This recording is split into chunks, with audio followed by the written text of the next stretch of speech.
দাদু কিছু টাকা দাও তো। কিছু টাকা নিবি? এখন কি গাছের পাতা নাকি ঝিড়ি বদ দিব? আজকে 500 টাকা কাজ করে বাড়িতে খাবার দাওয়া সব বদ্ধ। যাই এখান থেকে, যেখানে দেখবার কাজ করে গেছে 500 টাকা নিবি। টাকা কাজ থেকে রেখেছি। কাজও তো হলো না, লেবারের নিয়ে বক দেবে দেখে থাকে ফোন দিন। হ্যালো ভাই, আজকে তো লেবারের জন্য কাজ হলো না ভাই, আমি কাজ করবো। ওই তুই ছোট ভাই, একটু পরে কথা বলছি। ওই ছোট ছেলে তুই কাজ করতে পারে? হ্যাঁ ভাই আমি পারবো। পারবি না? যা যা চল না, যা যা ভাই পারবো। পারবি তাহলে কাজ কর, যা ভাই। তাহলে আমার 500 টাকা দেওয়া লাগবে। কাজ পারলে তো 500 টাকা 1000 দেওয়া যাবে, কাজ করার যা। আচ্ছা ভাই। আচ্ছা ভাই, আমি পাইছি একজনকে কাজ করতে দিলাম, কাজটা হলে আপনাকে জানান। আচ্ছা ঠিক আছে।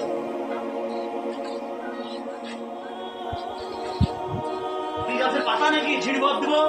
আজকে 500 টাকা কাজ করে বাড়িতে খাবার দাওয়া তো টাকা লে। ভাই আমার টাকা। হ্যাঁ আসিবু, তোমার বিল কত ছিল? 1000 টাকা। লেও তোমার 1000। আমার টাকাটা। তুই দাদু আবার টাকা যাচ্ছিস? দাঁড়া।